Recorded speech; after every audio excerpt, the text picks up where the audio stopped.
Salary ఎంత eligibility plus దాంట్లో వాళ్ళ డిడక్షన్స్ కూడా ఉంటాయండి. అంటే వాళ్ళ ఖర్చులు అవన్నీ పోయిన తర్వాత రిమైనింగ్ అమౌంట్ మీద బ్యాంకర్ క్యాలిక్యులేట్ చేస్తారు. అందుకే బ్యాంకర్ ఏం చేస్తారంటే ఫస్ట్ మన కస్టమర్ది సిబిల్ రిపోర్ట్ తీస్తారండి. ఇది కొంచెం చూడడానికి వినడానికి కూడా వింతగా అనిపించడం కూడా ఇది నిజంగా ఒక రకంగా చూస్తే వాస్తవం. అంటే ఫ్యూచర్లో ఇక ముందు కూడా నేను కూడా ఇదే ఇంపార్టెంట్ అవుతుందేమో, అయినా కూడా ఆశ్చర్యపడాల్సిన అవసరం లేదు.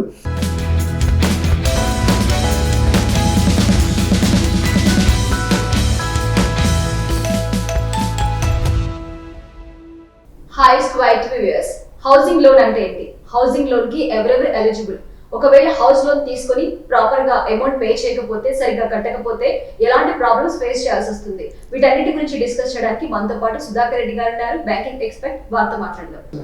నమస్తే సార్. నమస్తే అండి. హౌసింగ్ లోన్ అంటే ఏంటి, హౌసింగ్ లోన్ అనేది ఎవరెవరు ఎలిజిబుల్ అంటే హౌస్ లోన్ తీసుకోవడానికి? ఓకే, హౌసింగ్ లోన్ అంటే జనరల్గా ఇప్పుడు మన హౌస్ కన్స్ట్రక్షన్ కానీ లేకపోతే ఫ్లాట్ పర్చేసింగ్ కానీ ఇండిపెండెంట్ హౌస్ కన్స్ట్రక్షన్ పర్చేసింగ్ కానీ దాన్ని హౌసింగ్ లోన్ అంటారండి. దీనికి ఎలిజిబుల్ సాలరీడ్ పర్సన్, బిజినెస్ వాళ్ళు ఎవరైనా సరే ఎలిజిబుల్ అండి దీనికి. అంటే శాలరీ అంటే ఎంత శాలరీ ఉండాలి, అది కూడా ఒక డౌట్ ఉంటుంది. అదే అండి, అంటే ఇప్పుడు జనరల్గా మినిమం అయితే 35,000 అనేది మినిమం శాలరీ అండి అది. సో దాన్ని అక్కడి నుంచి బేస్ చేసుకొని మనకు శాలరీ ఎంత ఎలిజిబిలిటీ ప్లస్ దాంట్లో వాళ్ళ డిడక్షన్స్ కూడా ఉంటాయండి. అంటే వాళ్ళ ఖర్చులు అవన్నీ పోయిన తర్వాత రిమైనింగ్ అమౌంట్ మీద బ్యాంకర్ క్యాలిక్యులేట్ చేస్తారండి.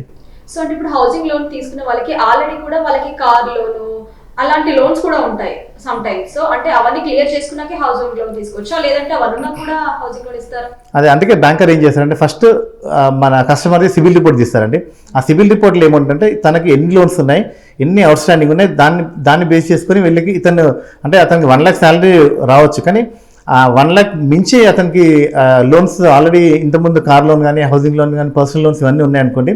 సో అక్కడ ఎలిజిబిలిటీ తగ్గిపోతుంది. అందుకే బ్యాంకర్ ఫస్ట్ చేసేది అంటే customer PAN card, Aadhaar card తీసుకున్న తర్వాత ఫస్ట్ కస్టమర్ది సిబిల్ రిపోర్ట్ తీస్తారండి. సిబిల్ రిపోర్ట్ తీసిన తర్వాత అప్పుడు కన్ఫర్మ్ చేస్తారు, అంటే ఇతను ఎలిజిబిలిటా కాదని అప్పుడు తెలుస్తుందండి అది.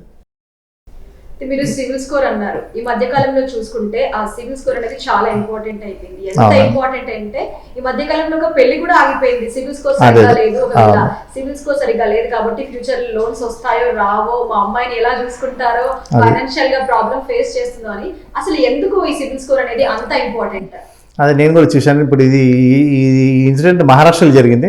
ఇది కొంచెం చూడడానికి వినడానికి కూడా వింతగా అనిపించడం కూడా ఇది నిజంగా ఒక రకంగా చూస్తే వాస్తవం. అంటే ఫ్యూచర్లో ఇక ముందు కూడా నేను కూడా ఇదే ఇంపార్టెంట్ అవుతుందేమో, అయినా కూడా ఆశ్చర్యపడాల్సిన అవసరం లేదు. అది ఎందుకంటే సివిల్ రిపోర్టు జనరల్గా బ్యాంకర్ కానీ ఎవరన్నా చూస్తారు ఏంటంటే అతను ఫైనాన్షియల్గా ఎన్ని డెప్ట్స్ ఉన్నాయి, అతనికి ఫైనాన్షియల్ స్టేటస్ ఏందని దాన్ని తెలిసిపోతుందండి దాంట్లో సివిల్ రిపోర్ట్లో. సో అందుకే బహుశా మ్యారేజ్లో వాళ్ళు ఆ అమ్మాయి వాళ్ళ బ్రదరో ఫాదరో ఏదైనా సివిల్ రిపోర్ట్ తీసి అంటే ఇతనికి ఎన్ని డెప్ట్స్ ఉన్నాయి, సో ఇన్ని డెప్ట్స్ ఉన్న అతను అమ్మాయిని ఎట్లా చూసుకుంటాడు అనేది దాంతోనే ఆ పెళ్లి ఆగిపోయిందని నేను కూడా చూశానండి అది. సివిల్ స్కోర్ సమ్ టైమ్స్ మనం ప్రాపర్ గా ఈఎంఐస్ పే చేయకపోతే తగ్గుతుంది అంటారు కదా, ఒకవేళ దాన్ని పెంచుకునే అవకాశం ఏమైనా ఉంటుందా? డెఫినెట్గా ఉంటుందండి. ఇప్పుడు జనరల్గా సివిల్ స్కోర్ తగ్గడానికి కారణం ఏంటంటే చాలా మంది అంటే నెంబర్ ఆఫ్ అకౌంట్స్ ఎక్కువ ఉంటాయండి. అంటే లోన్స్ విపరీతంగా లోన్స్ తీసుకుంటారు.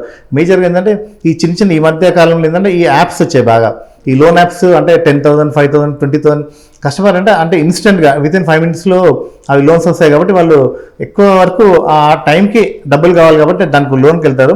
సో అట్లాంటి నెంబర్ ఆఫ్ అకౌంట్స్ ఎక్కువ అయిపోయిన తర్వాత ఆటోమేటిక్గా సివిల్ స్కోర్ తగ్గిపోతుంది. సెకండ్ రీజన్ ఏంటంటే వీళ్ళు తీసుకున్న ఈఎంఐస్ డిలే పేమెంట్స్ అంటే కరెక్ట్ కట్టారండి. ఇప్పుడు సపోజ్ 15 అకౌంట్స్ ఉన్నాయనుకోండి, అది ఏ డేట్ ఈఎంఐ అంటే జనరల్గా మిస్ అయిన తర్వాత అది ఒకసారి డిలే పేమెంట్ అయిన తర్వాత డెఫినెట్గా సివిల్ స్కోర్ పడిపోతుందండి. అయితే దీన్ని మనం అంటే సివిల్ స్కోర్ని మళ్ళీ సరి చేసుకోవచ్చు. ఎట్లా అంటే అది కొంచెం టైం పడుతుంది. అంటే ఉన్న లోన్స్ అన్ని క్లోజ్ చేసుకున్న తర్వాత మళ్ళీ కొత్తగా ఫ్రెష్గా ఏదన్నా లోన్ తీసుకొని దాన్ని మళ్ళీ ఒక 6 months మనం కరెక్ట్ రీపేమెంట్ అవుతే మన ఆటోమేటిక్గా సివిల్ స్కోర్ పెరుగుతుందండి.